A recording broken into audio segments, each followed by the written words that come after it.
ناز کے عنوان سلام لو۔ بسم اللہ الرحمن الرحیم، الحمدللہ رب العالمین والصلاة والسلام علی سید الانبیاء والمرسلین۔ ناظرین محترم السلام علیکم۔ محرم الحرام کے خصوصی پروگرام اسپیشل ٹرانسمیشن ذکر شہدائے کربلا کے ساتھ آپ کا میزبان تسلیم احمد صابری۔ روزانہ یکم محرم سے یہ پروگرام آپ انشاءاللہ دیکھ سکیں گے 10 محرم الحرام تک، اور مختلف موضوعات لے کر، اور پھر واقعہ کربلا، میدان کربلا، فکر حسین تک انشاءاللہ ہم کوشش کریں گے کہ اس پر بھی گفتگو کی جائے۔ آج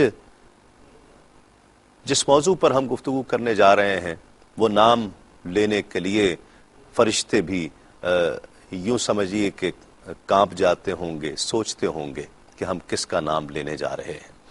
وہ ہستی جو جگر گوشہ رسول ہے، وہ ہستی جو جنت میں عورتوں کی ملکہ ہے، جو جنت میں داخل ہوں گی تو 70,000 حوروں کے جھرمٹ میں، اور اعلان ہوگا کہ جنت والو اپنی نگاہوں کو نیچا کرو، رسول کی شہزادی جنت میں تشریف لا رہی ہیں۔ وہ ہستی جو مولا علی کی زوجہ ہیں، وہ ہستی جو حسن و حسین کی والدہ ہیں، کہ حسن و حسین جن کی آغوش میں پلے ہیں، جن کی گود میں پلے ہیں، وہ شخصیت کہ جس نے عورت کو اعتبار عطا کیا ہے، وہ ہستی جس نے عورت کو، خاتون کو وقار عطا کیا ہے، عصمت اور عفت کا ایک ایسا پیکر، ایک ایسی مثال کہ جو استعارہ بن گئی ہے۔ حضرت فاطمہ الزہرا رضی اللہ تعالی عنہا آج کا ہمارا موضوع ہے، اور ان موضوعات کے درمیان یہ ایک بہت اہم موضوع ہے، اس لیے کہ جب حسن و حسین کا ذکر آئے گا اور ہم واقعہ کربلا کا ذکر کریں گے، اور حضرت امام علی مقام کی شہادت کا تذکرہ کریں گے، اور ان کے خاندان کی شہادتوں کا تذکرہ کریں گے، تو حضرت فاطمہ الزہرا کا ذکر آئے گا، اس لیے کہ کہا جاتا ہے نا کہ وہ ماں ہی ہوتی ہے کہ جس کی آغوش پہلی تربیت گاہ ہوتی ہے، کہ جو آنے والے وقتوں کے لیے اپنی اولاد کو تیار کیا کرتی ہے۔ تو یقیناً حضرت فاطمہ الزہرا رضی اللہ تعالی عنہا کا اس بات سے کوئی انکار نہیں کر سکتا کہ حضرت امام علی مقام رضی اللہ تعالی عنہ کی شہادت اور خاندان رسول کی شہادت میں حضرت فاطمہ الزہرا کا کردار ان کی تربیت کے اعتبار سے بہت اہم ہے۔ اس پر بھی انشاءاللہ آج گفتگو ہوگی، خاتون جنت کی سیرت پر بھی انشاءاللہ گفتگو ہوگی۔ ہمارے ساتھ تشریف فرما ہے آپ کی بہت جانی پہچانی، ہر دل عزیز، میری بھی، ہم سب کی بہت محبوب شخصیت، بہت خوبصورت انداز گفتگو آپ کا حضرت علامہ مفتی محمد اکمل صاحب ہمارے ساتھ تشریف فرما ہے۔ السلام علیکم۔ ان کے ساتھ تشریف فرما ہے نوجوان ممتاز و محترم عالم دین جناب علامہ محمد اسحاق صاحب۔ السلام علیکم، آپ کا بھی بہت شکریہ۔ آغاز کرتے ہیں حضرت سیدہ فاطمہ الزہرا رضی اللہ تعالی عنہا۔ جس طرح میں نے تمہید میں ذکر کیا کہ وہ شخصیت ہیں کہ جنہوں نے عورت کو اعتبار اور وقار بخشا ہے، کیا کہتے ہیں؟ اعوذ باللہ من الشیطان الرجیم، بسم اللہ الرحمن الرحیم۔ جی ہاں، آپ کی تمہید بڑی پرمغز ہے اور بہت خوبصورت اس میں استعارات کا استعمال کیا، اور اس چیز کو کوئی بھی انکار نہیں کر سکتا کہ بی بی فاطمہ رضی اللہ تعالی عنہا سے خصوصاً بیٹیوں کو ایک اعتماد، ایک وقار اور ایک اپنی اہمیت کا احساس حاصل ہوتا ہے۔ نبی کریم صلی اللہ علیہ وسلم جب سیدہ فاطمہ رضی اللہ تعالی عنہا کے پاس تشریف لاتے، آپ کھڑی ہو جاتی، سرکار آپ کی پیشانی مبارکہ کو بوسہ دیتے، آپ سرکار کا ہاتھ چومتی، ادب سے بٹھاتی۔ اسی طرح جب آپ تشریف لاتی ہیں تو سرکار تعظیماً کھڑے ہو جاتے، اپنے مقام پہ بٹھاتے، بوسہ دیتے پیشانی پر، بیٹی کو عزت اور احترام دیا۔ تو بی بی فاطمہ رضی اللہ تعالیٰ عنہ یقیناً اس ایک تو سرکار کی شفقت اور محبت تو ہے ہی ہے، لیکن آپ کی سیرت و کردار اتنی خوبصورت ہے کہ واقعی آپ اس وقار کی، اس آپ کے ساتھ جو رویہ اختیار کیا گیا، اس کی مستحق تھیں۔ اور جب بہنیں ہماری خواتین، مسلمان خواتین اس چیز کو دیکھتی ہیں تو انہیں یقیناً ایک اعتماد حاصل ہوتا ہے، ایک وقار حاصل ہوتا ہے۔ اور بعض اوقات جو ہمارے جوہلا ہوتے ہیں کہ عورت کو عورت ہونے کا اس انداز سے احساس دلاتے ہیں کہ وہ اپنے عورت ہونے کو ہی جرم سمجھنے لگ جاتی ہے، وہ احساس ختم ہو جاتا ہے۔ اور بیٹی جو بیٹوں کے مقابلے میں کم مائگی کا احساس لے کر بسا اوقات اللہ تعالیٰ کی بارگاہ میں کسی گوشے میں بیٹھ کر کبھی کبھار شکوہ شکایت کر بیٹھتی ہے، وہ شکوے ختم ہو جاتے ہیں کہ نہیں، بیٹی کا بھی ایک وقار ہے۔ اور نبی کریم صلی اللہ علیہ وسلم نے جس طریقے سے اپنے صاحبزادی کے لیے کلام فرمایا، اس سے معلوم ہوتا ہے کہ اللہ تعالیٰ کی بارگاہ میں بیٹیوں کا بڑا مقام ہے. تو بالکل آپ نے اعتماد فراہم کیا. ٹھیک، وہ جو کہتے ہیں نا کہ این جی اوز بہت زیادہ عورتوں کے لیے کام کر رہی ہیں، اور عورتوں کو جہاں پوری دنیا میں اپنی عزت و وقار اور بالخصوص اپنے حقوق کے اعتبار سے ایک شکوک و شبہات لاحق رہتے ہیں نا کہ ہمیں ہمارا حق نہیں مل رہا ہے، تو میں اگر یوں کہوں کہ یہ سب سے پہلا ادارہ ہے، بی بی فاطمہ رضی اللہ تعالی عنہا سب سے پہلا ادارہ ہے کہ جس نے ایک منشور اور دستور قائم کیا ہے، اپنی سیرت سے عورتوں کو چلنے کا طریقہ سکھایا. بسم اللہ الرحمن الرحیم، نحمد و نصلی و نسلم علی رسول الکریم. بڑی پیاری بات آپ نے ارشاد فرمائی دستور کے حوالے سے. سیدہ کائنات کا جب ہم معاملہ دیکھتے ہیں تو آپ کی سیرت کے مختلف پہلو ہیں. مفتی صاحب نے جیسے ارشاد فرمایا بحیثیت ایک بیٹی کے آپ کا کردار، اگر ہم سیدہ کائنات کی شخصیت کو 3 حصوں میں اگر تقسیم کر لیں، بحیثیت ایک بیٹی کے نبی علیہ الصلوۃ والسلام سے باپ کا تعلق قائم ہونا، اسی طرح ایک زوجہ ہونے کی حیثیت سے مولا کائنات کے ساتھ آپ کا تعلق اور گھر کے معاملہ سارے، اسی طرح ماں ہونے کی حیثیت میں حسنین کریمین کی تربیت کا معاملہ. تو آپ دیکھیے کہ ہر جہت سے آپ نے اپنے آپ کو کامل و اکمل رکھا ہے. واہ. سیدہ کائنات نبی علیہ الصلوۃ والسلام کے حوالے سے اگر آپ دیکھیں تو حضور کی خدمت، حضور کی بارگاہ میں حاضر ہونا، حضور کے بتائے ہوئے طریقوں پر عمل کرنا، بلا شبہ یہ بات. اسی طرح جب آپ کا نکاح ہو جاتا ہے حضرت مولا کائنات کے ساتھ تو حضرت علی رضی اللہ تعالی عنہ کے ساتھ جو آپ کا معاملہ ہے، کبھی آپ نے شکوہ و شکایت نہیں کیا، حالانکہ اختیاری فقر و فاقہ اختیار فرمایا جان بوجھ کر، ٹھیک ہے. اور نبی علیہ الصلوۃ والسلام کے پاس جب جانا اور حضور نے منع فرما دیا، اور پھر آپ کا اس گھر میں رہتے ہوئے اپنی زندگی کو اس انداز میں گزارنا، حالانکہ فقر و فاقہ بھی ہے، گھر کے کام کاج بھی ہیں، اور ایک انداز تربیت جو سرکار کی بارگاہ سے لے کر وہ آئیں اور اولاد میں منتقل فرمایا. تو یہ گھرانہ ایسا ہے کہ سیدہ کائنات کا ہر معاملے میں آپ کردار دیکھتے چلے جائیں تو بہت بہتر محسوس ہوتا ہے.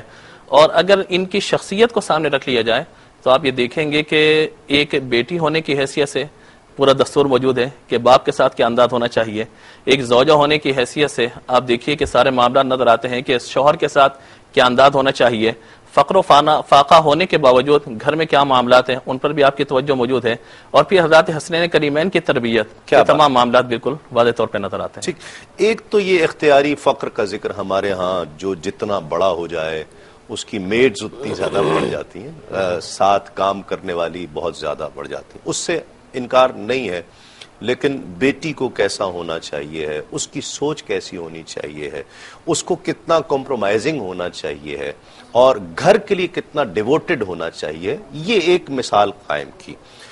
یہ مثال یقیناً ماں کی آغوش سے مل رہی ہوتی. حضرت خدیجۃ الکبریٰ رضی اللہ تعالی عنہا کا کردار کس طرح سے دیکھ رہے ہیں آپ بی بی فاطمہ کی سیرت اور کردار کے تعلق سے؟ جی ہاں، یہ بالکل ماں کا بہت بڑا اثر بیٹی کی تربیت پر ہوتا ہے. اگر بیٹی کا عمل و کردار بہت اچھا ہے تو اولاً انتقال ذہن ماں کی تربیت کی طرف ہی جاتا ہے کہ وہ بچوں کی پہلی تربیت گاہ ہے. سیدہ خدیجۃ الکبریٰ رضی اللہ تعالی عنہا کی زندگی کا ایک پہلو میں عرض کرتا ہوں. بخاری کی یہ تیسری حدیث پاک ہے، تیسری یا چوتھی. جب پہلی وحی نازل ہوئی تو نبی کریم صلی اللہ علیہ وسلم کے پاس جبریل امین غار حرا میں تشریف لائے، سرکار کو اقرا بسم ربک الذی خلق والی آیت بیان فرمائی تو سرکار کے قلب انور پہ ایک روب طاری ہو گیا. اللہ. تو آپ جب وہاں سے پلٹے تو سیدہ عائشہ صدیقہ رضی اللہ تعالیٰ نے اس حدیث کے راوی ہیں کہ سرکار کا دل دھڑک رہا تھا بری طریقے سے. اللہ.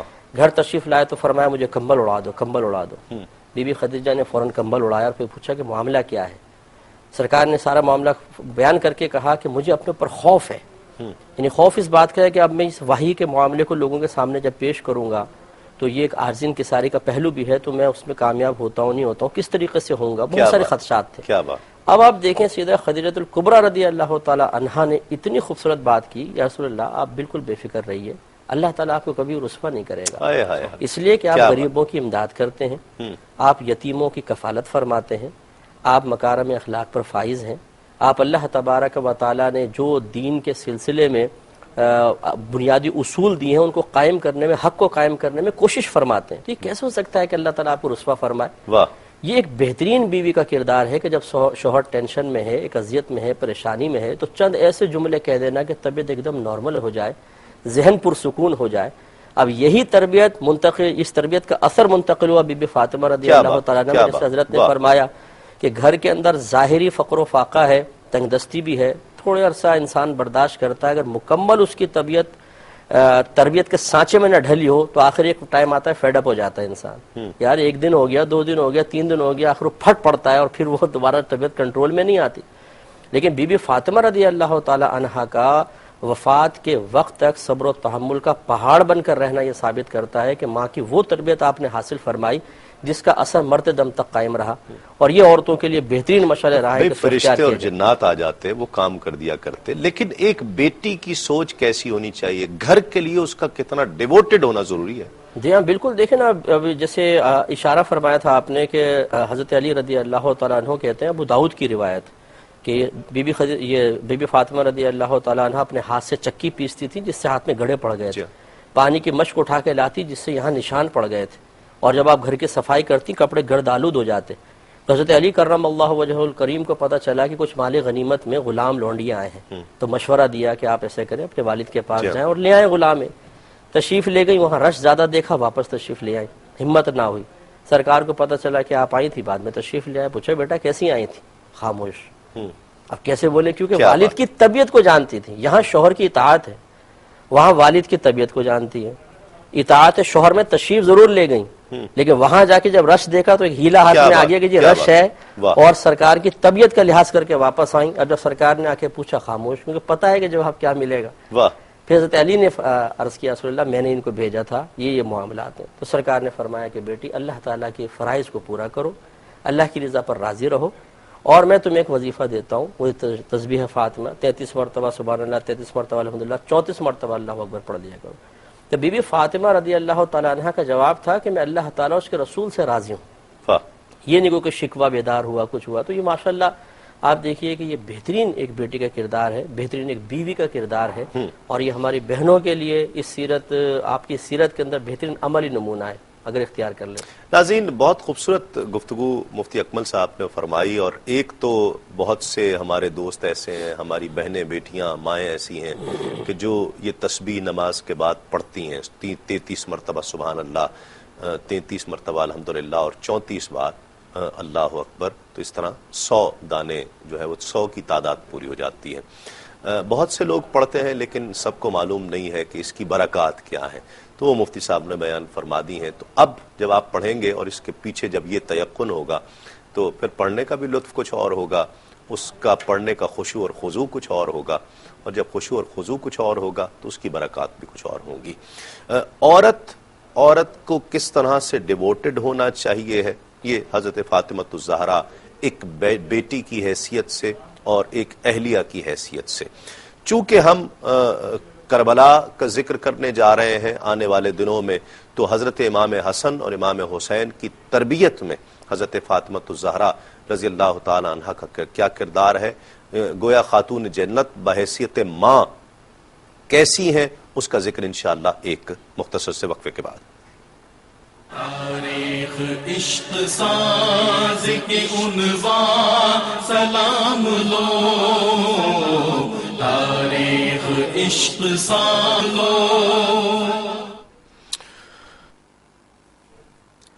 ناظرین خوش آمدید، آپ خصوصی پروگرام ذکر شہدائے کربلا دیکھ رہے ہیں، براہ راست لائیو دیکھ رہے ہیں، اور گفتگو ہو رہی ہے آج حضرت فاطمہ الزہرا رضی اللہ تعالیٰ عنہ کی شخصیت کے حوالے سے۔ اس سے پہلے کہ ہم ذکر کریں حضرت امام حسن اور امام حسین کی تربیت کے تعلق سے، ذکر بہت ضروری ہے۔ یوں تو حضرت فاطمہ الزہرا رضی اللہ تعالیٰ عنہ کی زندگی کے ایک ایک لمحے، ایک ایک گوشے، آپ کی سیرت کے ایک ایک گوشے کے حوالے سے آج کے دور میں اس کی اہمیت اور افادیت کا ذکر کرنا بہت زیادہ ضروری ہے، لیکن جو اس دور فتن میں شرم و حیا کے ساتھ کیا جا رہا ہے، شرم سی آنے لگتی ہے، تو یہ ذکر بہت ضروری ہے۔ حضرت فاطمہ الزہرا ایک شرم و حیا کا پیکر، عصمت و عفت کا پیکر، کیا کہتے ہیں؟ شرم و حیا کے حوالے سے قرآن پاک میں اللہ تبارک و تعالی نے مردوں کے لیے فرمایا قل للمؤمنین یغضوا من ابصارہم، نگاہیں نیچے کرنے کا انہیں حکم ارشاد فرمایا۔ اس طرح عورتوں کے لیے فرمایا قل للمؤمنات یغضضن من ابصارہن، کہ عورتیں بھی اپنی نگاہیں نیچی رکھیں۔ اب سیدہ کائنات کو جب ہم دیکھتے ہیں اس معاملے میں تو ایک روایت ملتی ہے، حضرت علی رضی اللہ تعالی عنہ سے نبی علیہ الصلوۃ والسلام نے پوچھا، دیگر صحابہ ہی موجود تھے، کہ عورت کے حوالے سے مطلب اور مرد کے حوالے سے دیکھنے کا کیا معاملہ ہونا چاہیے، یہ بات پہنچی صحابہ کرام سے حضرت سیدہ فاطمہ الزہرا رضی اللہ تعالی عنہ تک، تو سیدہ کائنات نے فرمایا کہ عورت کے لیے سب سے بہترین معاملہ یہی ہے کہ نہ اسے مرد دیکھے نہ وہ کسی مرد کو دیکھے۔ ہائے ہائے واہ۔ تو یہ بات شرم و حیا کے لحاظ سے بہت زیادہ واضح طور پر سمجھ آتی ہے۔ اسی طرح سے حضرت سیدہ کائنات کے وجہ سے آپ نے ارشاد فرمایا کہ جب جنت میں جانے کا معاملہ ہوگا تو اللہ تبارک و تعالی اس وقت بھی 70,000 حوروں کے جھرمٹ میں اور اہل معاشر کو فرمایا گیا نگاہ نیچی کرو اور انہیں داخل جنت فرما دے گا۔ حضرت اسماء بنت عمیس رضی اللہ تعالی عنہا سے روایت منقول ہے کہ سیدہ کائنات کا یہ معاملہ ہے کہ حضور اکرم صلی اللہ تعالی علیہ وآلہ وسلم کا جب وصال کا وقت قریب تھا، حضرت عائشہ صدیقہ رضی اللہ تعالیٰ عنہ کہتی ہیں یہ سرکار کی بارگاہ میں آئی حضرت سیدہ فاطمہ، اور نبی علیہ الصلوۃ والسلام کی بارگاہ میں حاضر ہونے کے بعد سرکار سے کوئی گفتگو فرمائی۔ حضور نے جب گفتگو فرمائی تو سیدہ کائنات رونے لگی، اللہ، آنکھیں اشکبار ہو گئیں۔ سیدہ کائنات سے حضور اکرم صلی اللہ تعالیٰ علیہ وآلہ وسلم نے دوبارہ پھر گفتگو فرمائی تو سیدہ مسکرانے لگی۔ اب جب یہ سارا معاملہ ہوا حضور کے انتقال کے بعد، حضرت عائشہ صدیقہ رضی اللہ تعالیٰ عنہ نے حضرت فاطمہ سے فرمایا میرا جو تم پہ حق ہے، جو ہمارا حق ہے قرابت داری کا، اس کے لحاظ سے تم پر لازم ہے کہ وہ بات مجھے بتاؤ کہ تمہارا ہنسنا کیا تھا، تمہارا رونا کیا تھا۔ انہوں نے کہا کہ رونا تو اس لیے تھا کہ سرکار نے فرمایا کہ اس مرض میں میرا انتقال ہو جائے گا، اور ہنسنا اس لیے تھا کہ سرکار علیہ الصلوۃ والسلام نے فرمایا اے فاطمہ کیا تمہیں خوشخبری نہ دوں کہ تم تمام جنتی عورتوں کی سردار ہو، کیا اور بات، فرمایا اہل بیت میں سب سے پہلے میری اور تمہاری ملاقات ہوگی۔ جی تو منقول ہے کہ 6 ماہ کے بعد تقریباً آپ کا وصال بھی ہوا۔ آپ کے وصال، نبی علیہ الصلوۃ والسلام کے وصال کے بعد سیدہ کائنات بہت زیادہ غمگین رہیں، جو علماء سے اشعار منقول تو پھر یہ بھی ہے کہ جو مصیبتیں کے پہاڑ مجھ پر ٹوٹے ہیں اگر یہ کسی دن پر بھی ٹوٹ پڑتے تو وہ دن تاریک راتوں کی طرح سیاہ ہو جاتے، ہائے ہائے، جو پہاڑ مجھ پر ٹوٹے ہیں سرکار کے وصال کے بعد۔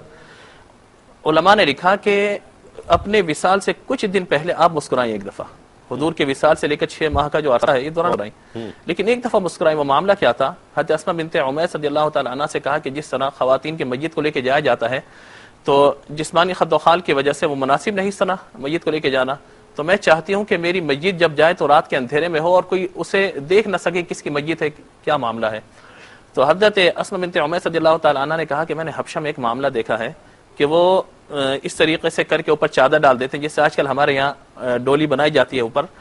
تو حضرت سیدہ فاطمہ نے کہا مجھے وہ کر کے دکھاؤ کیا معاملہ۔ تو کھجور کی ٹہنی کو اس طریقے سے گول کر کے رکھ دیا گیا، اوپر چادر ڈال دی گئی، تو سیدہ اس وقت مسکرائیں، کہا کہ اب شرم و حیا کا تقاضا بھی یہ ہے کہ اب میری میت اس طرح جائے گی، اب مجھے اپنے مرنے کا کوئی غم نہیں ہے۔ کیا بات، کیا شرم و بات، حیا کے لحاظ سے سبحان اللہ۔ شرم و حیا کا ذکر ہو تو اب جو عام طور پر کہا جاتا ہے کہ جی نظر ہمارے دل میں پردہ ہے اور اس سے کوئی فرق نہیں پڑتا، تو مطلب یہ ایک گستاخی کے معنوں میں، بے ادبی کے معنوں میں نہیں آ رہا ہے؟ جی ہاں بالکل۔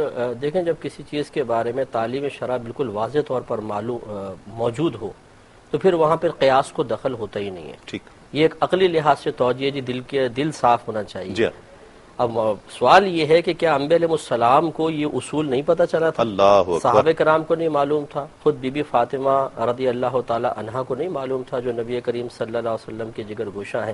آپ کو 15ویں صدی ہجری میں آ کر پتہ چلا جی دل کا پردہ ہوتا ہے خالی۔ تو اس کا مطلب یہ ہے کہ اپنے نفسانی خواہشات کو اس قسم کی بے سروپا باتوں کے پردے میں پورا کرنے کی ناپاک کوشش کی جاتی ہے۔ جی ہاں، تو جیسے شرم و حیا کے سلسلے میں بیان کیا کہ سیدہ فاطمہ رضی اللہ تعالی عنہا کس قدر باحیا تھیں کہ رات میں جنازہ لے جانے کی وصیت کرنا کوئی واجب تو نہیں تھا، جن میں بھی پردے میں ہو سکتا تھا، جیسے پردے کا ایک طریقہ بیان کیا، بالکل، لیکن پھر بھی ایک شرم و حیا کا ایک سخت تقاضا ہے کہ جو طبیعت کو مائل نہیں ہونے دے رہا۔ حالانکہ مرنے کے بعد تو انسان ویسے ہی ظاہری طور پہ فہم سے ختم ہو جاتا ہے، لیکن اس کے جو ایک باطنی شعور کی بیداری ہے اور پھر ایک احساس کہ مجھے مرنے کے بعد ہو سکتا ہے کسی نامحرم کی نگاہ پڑے، تو یہ ایک شرم و حیا کی انتہا ہے۔ میں کہتا ہوں کہ مرنے کے بعد بھی انسان اپنے بدن کو چھپائے، یہ بہت بڑی بات ہے۔ تو وہ مرنے کے بعد بھی وصیت کر رہی ہیں، یہاں زندگی کے اندر یہ کہا جا رہا ہے کہ جی دل کا اور بس دل کا پردہ ہونا چاہیے، غلط ہے بالکل۔ امام حسن امام حسین کی زندگی، ان کی تربیت میں جو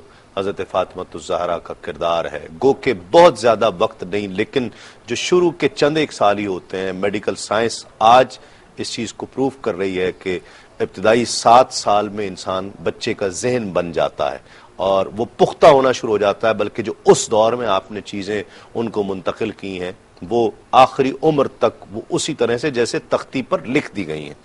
حضرت فاطمہ زہرا کا کردار کیسے دیکھ رہے ہیں آپ حسن و حسین کی تربیت میں؟ اس سلسلے میں زیادہ روایات تو منقول نہیں ہیں، لیکن ہم بالکل واضح طور پر یہ فیصلہ کر سکتے ہیں کہ جو امام حسن و حسین کا جوانی کے اندر کردار رہا، جس طریقے سے آپ کے بارے میں آپ کی سیرت اور کردار، سخاوت، شرم، حیا، عدل و انصاف، تقوی، پرہیزگاری کے واقعات منقول ہیں، لازم سی بات ہے کہ جیسا بیج ہوتا ہے درخت ویسا ہی پھل دیتا ہے. ٹھیک. اور پہلی تربیت گاہ جیسے آپ نے خود ارشاد فرمایا کہ 7 سال تک ماں کی تربیت میں شریعت نے بچے کو رکھنے کا حکم دیا ہے، بشرطے کہ لڑکا ہو، اور لڑکی ہے تو 9 سال تک. تو اس کا مطلب یہ ہوا کہ ماں پہلی تربیت گاہ ہے. اب دیکھیے نا کہ اگر بالفرض کوئی ایک روایت بھی منقول نہ ہوتی تب بھی ہم یہ کہہ سکتے تھے کہ جو ماں جی ہاں اتنی پرہیزگار، اتنی متقیہ، اتنی شوہر کی اطاعت گزار، اتنا نبی کریم صلی اللہ علیہ وسلم کے فرمان پر عمل کرنے والی ہو، اس کا کیا عالم ہوگا کہ وہ بچوں کی کس انداز سے تربیت کرے گی. جی ہاں یقیناً. ایک دفعہ سرکار تشریف لائے تو آپ نے 2 سونے کے کڑے پہنے ہوئے تھے اور دروازے پر زینت کی غرض سے ایک پردہ لگایا ہوا تھا. سرکار تشریف لائے، دیکھ کے واپس چلے گئے.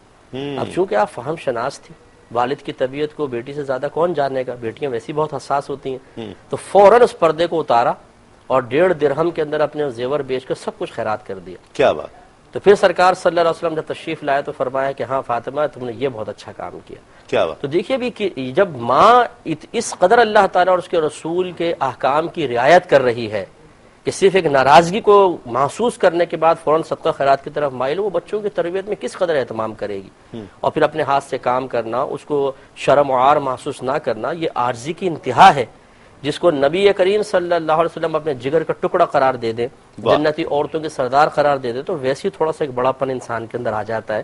لیکن اس کے باوجود آپ کی عاجزی انکساری، تو جس ماں کا یہ کردار ہو تو بلا مبالغہ کہا جا سکتا ہے کہ اس کے بچے ہیرا ہی بنیں گے انشاءاللہ. صحیح. جو شخصیت حضرت فاطمہ الزہرا رضی اللہ تعالی عنہا کی ہے اور ہم دیکھ رہے ہیں، ایک جو اعزاز حضرت فاطمہ الزہرا کو اور مل رہا ہے کہ آقا علیہ الصلوۃ والسلام کی نسل پاک حضرت فاطمہ الزہرا سے چل رہی ہے.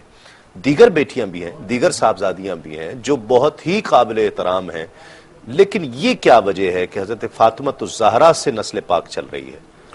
اس میں 2 سے 3 باتیں. پہلی بات تو یہ ہے کہ حضرت خدیجہ رضی اللہ تعالی عنہا کا انتقال ہو جاتا ہے، یہ حضرت فاطمہ حضور اکرم صلی اللہ تعالی علیہ وسلم کی تربیت میں آ جاتی ہیں. ایک تو تربیت کا بہت زیادہ عمل دخل، جیسا کہ بات تربیت ہی کی ہو رہی ہے. دوسری بات یہ ہے کہ اکثر علماء کرام نے اس بات کو لکھا ہے کہ حضرت فاطمہ رضی اللہ تعالی عنہ گفتار میں، کردار میں اور چال میں نبی علیہ الصلوۃ والسلام کے بہت زیادہ مشابہ تھی. جی گویا ان کو دیکھ کے سرکار کی یاد آ جاتی تھی. اسی طرح جو بات آپ نے ارشاد فرمائی کہ حضرت حسنین کریمین کے حوالے سے، تو ہم یہ دیکھتے ہیں یہاں پر کہ سیدہ فاطمہ الزہرا رضی اللہ تعالی عنہا نے ابھی جو پچھلی بات گزری تربیت کے حوالے سے حسنین کریمین کی، حضرت امام حسن رضی اللہ تعالیٰ کی روایت ہے کہ والدہ محترمہ کو ہم نے دیکھا کہ چکی سے آٹا بھی پیس رہی ہیں، سارے معاملات کر رہی ہیں، اور تلاوت قرآن بھی ان کی زبان سے مسلسل جاری ہے، قرآن کی تلاوت بھی جاری ہے. سبحان اللہ. اور حضرت ام ایمن رضی اللہ تعالی عنہا روایت فرماتی ہیں ایک روایت میں کہ ایک دفعہ رمضان میں سخت گرمی کے دنوں میں نے سیدہ فاطمہ رضی اللہ تعالی عنہ کے حجرے کی طرف جب جھانکا تو دیکھا کہ چکی پیستے پیستے آپ وہاں پہ محو استراحت ہو گئے، آرام فرما رہی ہیں آپ. حضرات حسنین کریمین گھوڑے میں جھولے میں موجود ہیں. اب جھولا خود بخود چل رہا ہے، چکی خود بخود چل رہی ہے، سارے معاملات خود بخود ہو رہے ہیں. کہتی ہیں کہ جب میں نے سرکار کی بارگاہ میں یہ عرض کیا تو نبی علیہ الصلوۃ والسلام نے فرمایا کہ اللہ تبارک و تعالی نے حضرت فاطمہ پر سکینہ اطمینان نازل فرما دیا اور ان کے کام کے لیے فرشتوں کو حکم ارشاد فرما دیا. سبحان اللہ. تو آپ یہ دیکھیے کہ تربیت گھر سے کس انداز سے حسنین کریمین کو مل رہی ہے. اور سردیوں کی سخت راتوں میں حضرات حسنین کریمین کو سلا کر سیدہ فاطمہ رضی اللہ تعالیٰ عنہ رات بھر اللہ کی عبادت کر رہی ہیں. آپ دیکھیے کہیں بھی کوئی کوتاہی آپ کے کردار، آپ کی سیرت کے حوالے سے حضرت سیدہ فاطمہ رضی اللہ تعالیٰ عنہ کے زندگی کے کسی بھی گوشے کو ہم لے لیں، چاہے وہ ایک بیٹی کی حیثیت میں ہو، زوجہ کی حیثیت میں ہو، ایک ماں کی حیثیت میں ہو، یا اللہ کی ایک برگزیدہ بندی کی حیثیت میں ہو، آپ دیکھیے تمام معاملات میں اللہ تبارک و تعالیٰ نے انہیں وہ مقام عطا فرمایا کہ ہر معاملے میں آپ مکمل اپنے معاملات مکمل فرماتی رہیں. سبحان اللہ.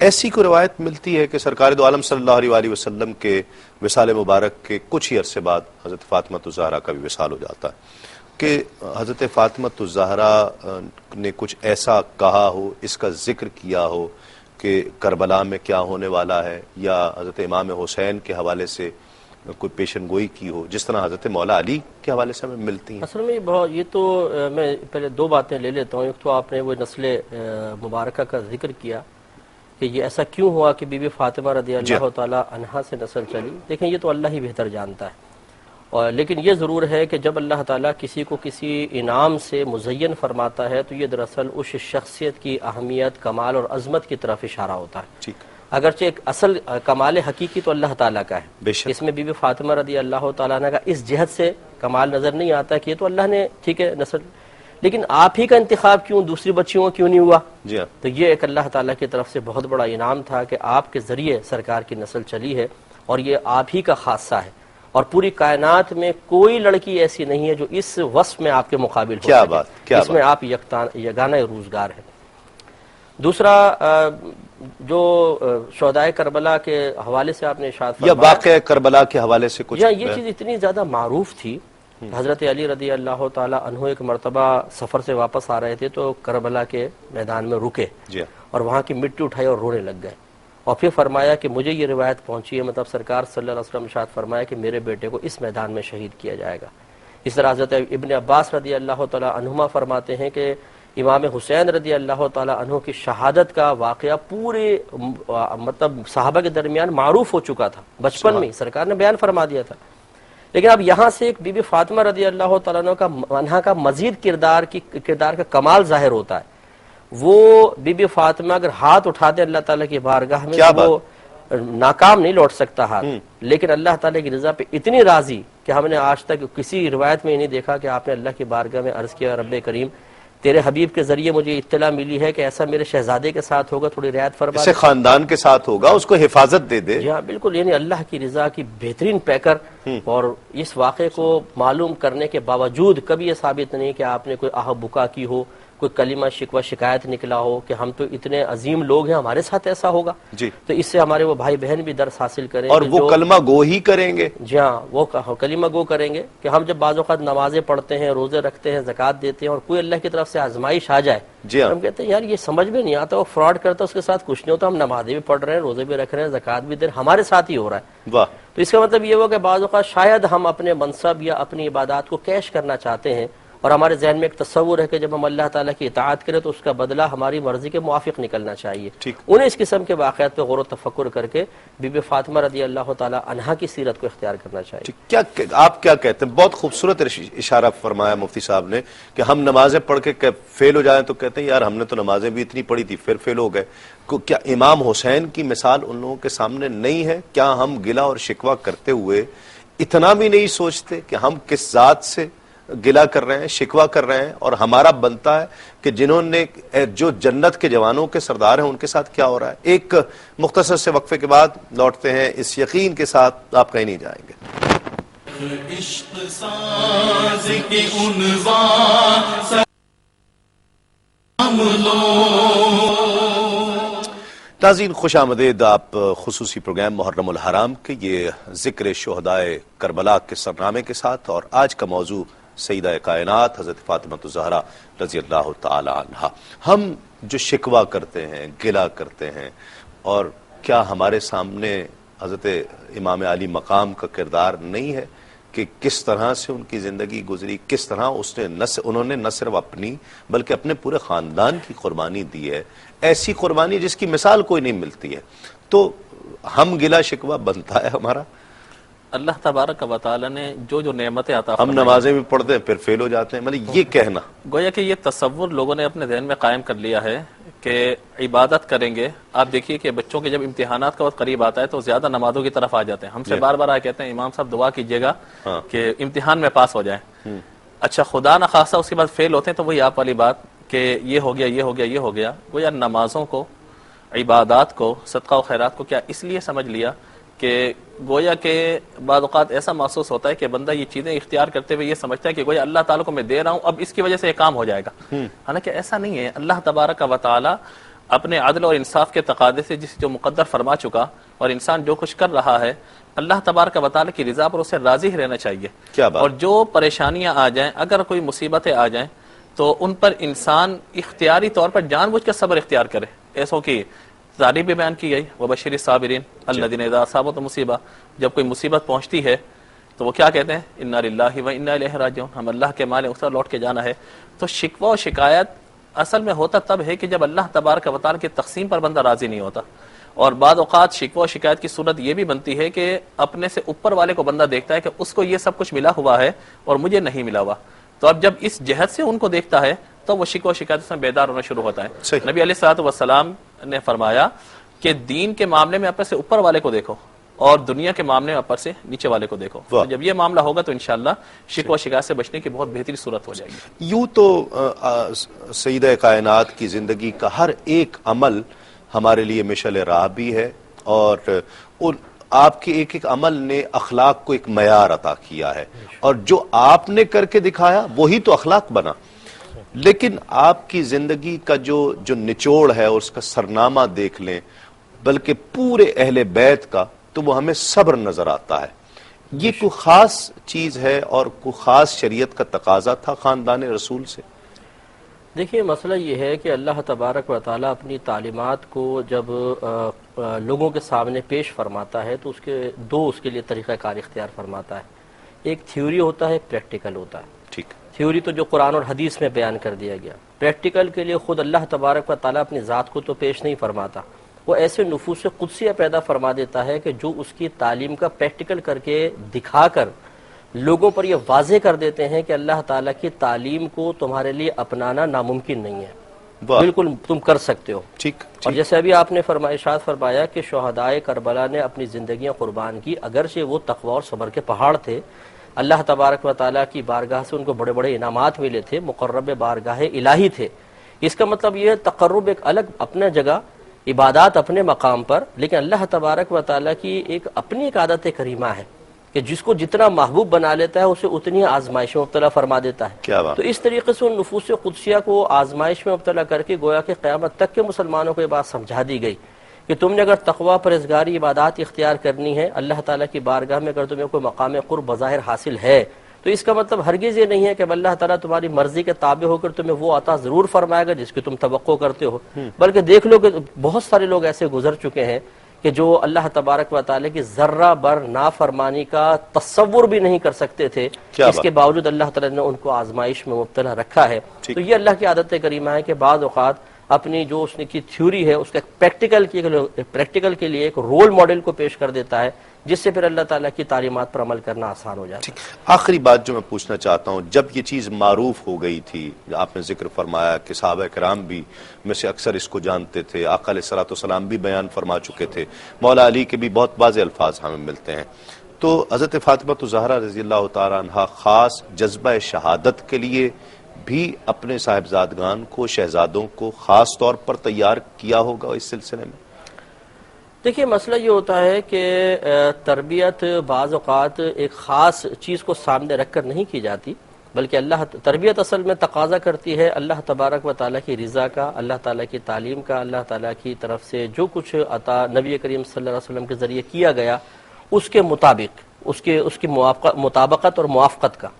اب وہ آگے چل کے جتنے بھی زندگی کے اندر پھر واقعات آئیں گے، کرائسس ہیں، ٹینشنز ہیں، اس جو تربیت کی گئی ہے اس کی برکت سے وہ تمام چیزیں آسان بھی ہو جاتی ہیں اور انسان اس امتحان پر پورا بھی اترتا ہے۔ ایسا نہیں تھا کہ سیدہ فاطمہ رضی اللہ تعالیٰ عنہ نے واقع شہادت کو بنیاد بناتے ہوئے خاص تربیت فرمائی کہ چلو اس جہت سے صبر کرنا، اگر ایسا ہوتا تو پھر بہت سارے اور پہلو تشنہ رہ جاتے، بلکہ انہوں نے ایسی جامع تربیت فرمائی کہ زندگی کا کوئی بھی موڑ آیا، حتیٰ کہ اپنے پورے خاندان کو ذبح کروانے کا جب معاملہ آ گیا تو اس تربیت کا اثر یہ ظاہر ہوا کہ زبان پہ شکوہ ظاہر نہیں ہوا۔ ٹھیک، زندگی کے اس دور میں کہ جس زمانے سے ہم گزر رہے ہیں، جس دور سے ہم گزر رہے ہیں، حضرت سیدہ کائنات کی زندگی کے کئی گوشوں کا تذکرہ آیا ہے، آپ کیا سمجھتے ہیں؟ یقیناً سب کی ہی ضرورت ہے کہ آپ کی زندگی سے ہم آپ کی سیرت پر عمل کریں، لیکن اس دور میں کس چیز تقاضا کیا ہے کہ سب سے زیادہ بنیادی طور پر آپ کی سیرت سے کہاں سے استفادہ کیا جائے؟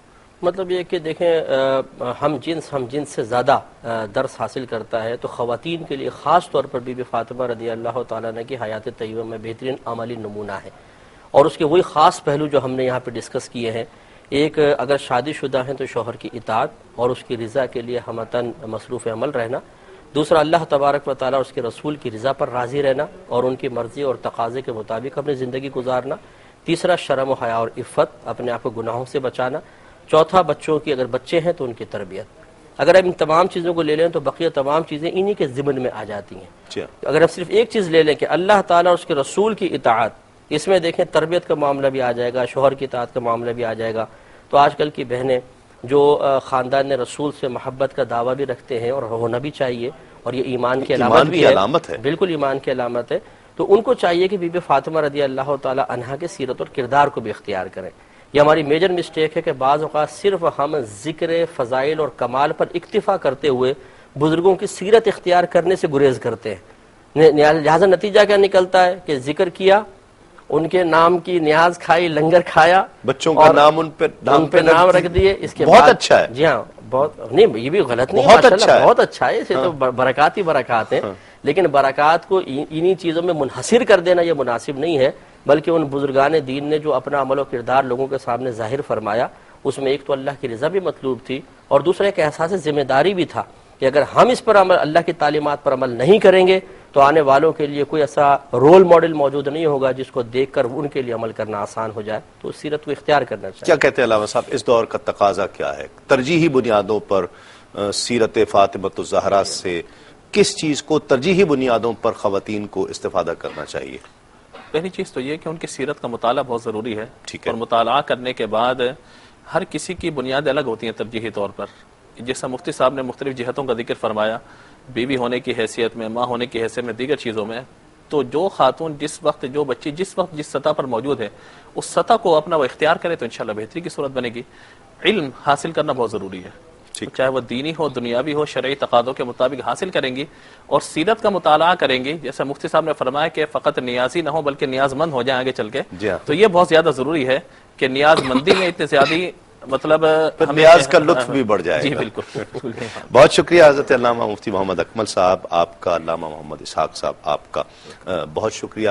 ناظرین کرام، وہ شخصیت کیا شخصیت ہوگی کہ جو آئیں، تشریف لائیں تو اللہ کا رسول جن کے احترام میں کھڑا ہو جاتا ہو، اللہ کا حبیب خاتم النبیین سردار انبیاء کھڑا ہو جاتے ہوں.